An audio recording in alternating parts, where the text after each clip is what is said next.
14-year-old girl among victims in Holy Thursday shooting on Olympic Way. Hi again and welcome. This is Links 007 TV News Report, and we'll be right back with the full details to come. Welcome to Links 007 TV News Report, providing you with the best in local and international news updates. This is a place where you can get the most reliable and informative news information. Links 007 TV News Report. Welcome back and thanks for joining us. This is Links 007 TV News Report.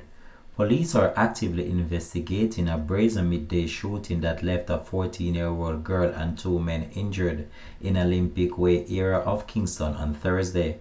Reports indicate that at around 12 p.m., a group of individuals were gathered at a stall at the intersection of Hill Avenue when two armed men approached on foot and opened gunfire.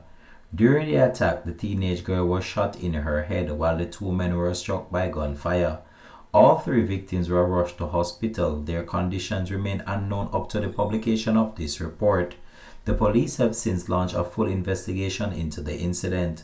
This has been Links 007 TV News Report. Thanks for watching.